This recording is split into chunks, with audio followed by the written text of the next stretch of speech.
छात्र एवं छात्राओं, मैं आपका हिंदी विषय का शिक्षक महेंद्र धाकड़ और आज हम पढ़ेंगे हमारे काव्य खंड का चौथा अध्याय जिसका नाम है वे आँखें और जिसके कवि हैं सुमित्रानंदन पंत। कविवर पंत जी का मूल नाम गोसाई दत्त था। इनका जन्म 20 मई सन 1900 ईस्वी में उत्तरांचल के अल्मोड़ा जिले के कोसानी नामक गांव में हुआ था। पंत जी ने समय के अनुसार अनेक विधाओं में कलम चलाई। इनकी रचनाएं निम्नलिखित है।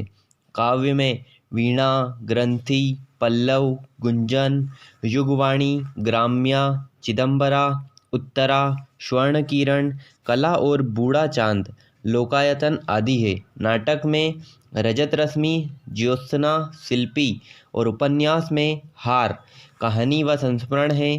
5 कहानियाँ, 60 वर्ष, एक रेखांकन। इनकी मृत्यु सन 1977 ईस्वी में हुई। वे आंखें कविता पंत जी के प्रगतिशील दौर की कविता है। इसमें विकास की विरोधाभासी अवधारणाओं पर कठोर प्रहार किया गया है। युग युग से शोषण के शिकार किसान का जीवन कवि को आहत करता है। दुखद बात है कि स्वाधीन भारत में भी किसानों को केंद्र में रखकर व्यवस्था ने निर्णायक हस्तक्षेप नहीं किया।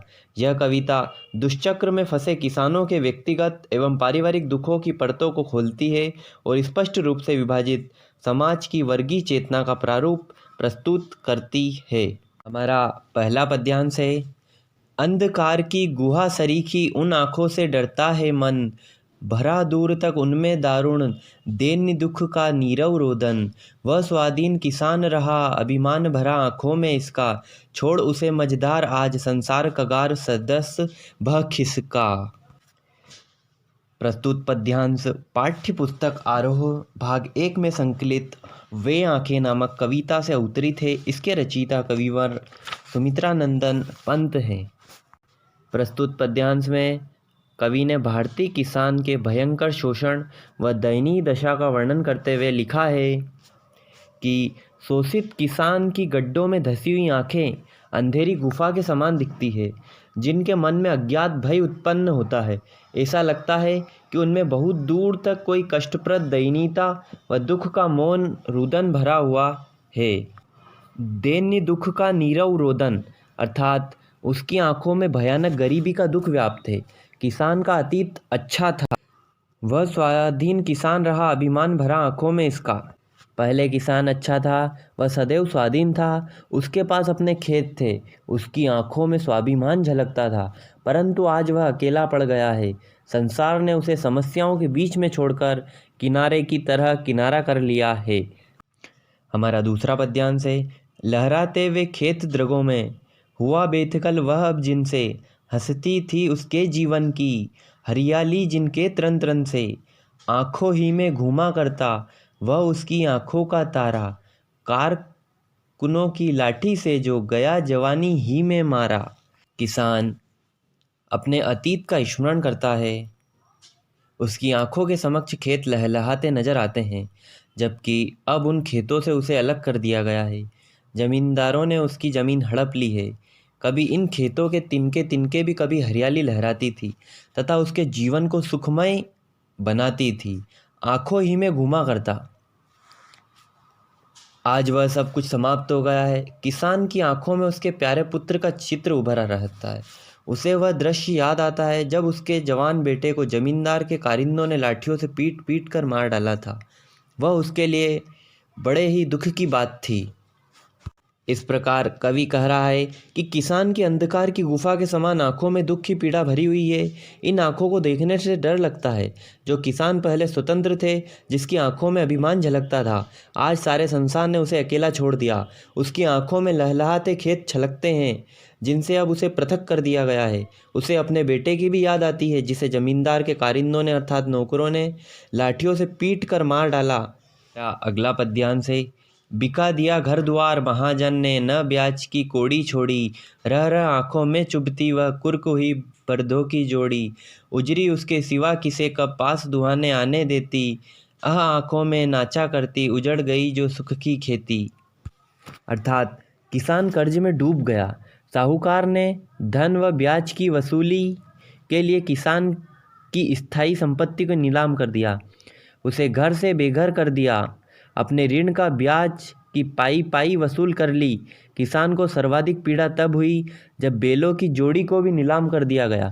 यह बात उसकी आंखों में आज भी चुभती है, क्योंकि उसके रोजगार का साधन भी छीन लिया गया। किसान के पास उजली नामक दुधारू गाय पास दुहाने आने देती, अहन आंखों में नाचा करती, उजड़ गई जो सुख की खेती। इस प्रकार किसान के पास जो उजली नाम की दुधारी गाय थी, वह उसके सिवाय किसी और को अपने पास दूध दूहने नहीं आने देती थी। मजबूरी के कारण किसान को उसे बेचना पड़ा। इन सब बातों का स्मरण करके किसान बहुत व्यथित होता है। ये सारे दृश्य उसकी आंखों के सामने एक के बाद एक सामने आने लगते हैं। उसकी सुख भरी खेती उजड़ चुकी है, अतः वह अत्यंत निराश व हताश से भरा हुआ है। इस प्रकार किसान पर महाजन के अत्याचारों का कवि ने सजीव वर्णन किया है। हमारा अगला पद्यांश है।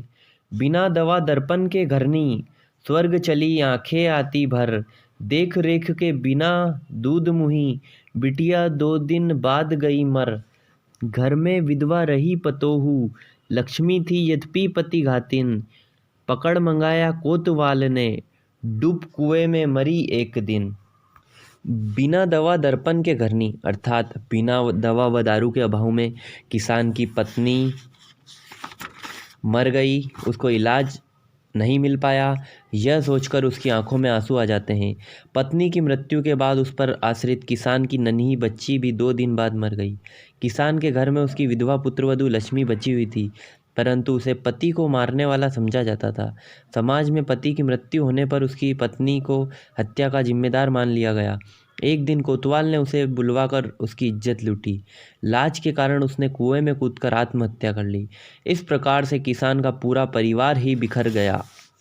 इस प्रकार कर्ज के कारण किसान का घर बिक गया। महाजन ने थोड़ा सा भी ब्याज नहीं छोड़ा, कौड़ी भर भी। उसके बैलों की जोड़ी भी नीलाम कर दी गई। उसकी उजरी गाय भी अब उसके पास नहीं बची। किसान की पत्नी दवा के बिना मर गई और देखभाल के बिना दूध मुही बच्ची भी 2 दिन बाद मर गई। उसके घर में बेटे की विधवा पत्नी थी, परंतु कोतवाल ने उसे बुला लिया। उसने कुएं में कूदकर अपनी जान दे दी। हमारा अंतिम पद्यांश है। खेर पैर की जूती जोरू, न सही एक दूसरी आती। पर जवान लड़के की सुत कर सांप लौटते फटती छाती। पिछले सुख की स्मृति आंखों में क्षण भर एक चमक है लाती। तुरंत शून्य में गढ़ वह चितवन, तीखी नोक सदृश बन जाती। इस प्रकार कवि हमें बता रहा है कि किसान को अपनी पत्नी की मृत्यु पर विशेष शोक नहीं है, अर्थात किसान को अपनी पत्नी की मृत्यु का उतना शोक नहीं है। वह उसे पैर की जूती के समान समझता था और है। यदि एक नहीं रहती तो दूसरी से विवाह करके लाया जा सकता था, परंतु उसे अपने जवान बेटे की याद आने पर बहुत दुख होता है। उसकी छाती पर सांप लौट जाते हैं, छाती फटने लगती है। उसे बेटे की मृत्यु का दुख असहनीय है। किसान जब विगत सुखी जीवन को स्मरण करता है तो उसकी आंखों में एक क्षण के लिए प्रसन्नता की चमक आती है, परंतु अगले ही क्षण जब वह वर्तमान में झांकता है तो उसकी नज़र शून्य में अटक कर रह जाती है। वह विचार शून्य होकर टकटकी लगाकर देखता है और उसकी नज़र तीखी नोक के समान चुभने वाली हो जाती है। इस प्रकार किसान को पत्नी का नहीं, जवान लड़के की बहुत पीड़ा है व बहुत शोक है। जब वह पुराने सुख को स्मरण करता है तो उसकी आंखों में चमक आती है, परंतु अगले ही क्षण सच्चाई के धरातल पर आकर उसकी आंखें फिर से बहने लगती है, वह पथरा जाती है। इस प्रकार यह बहुत ही करुणामयी कविता हमारी समाप्त होती है।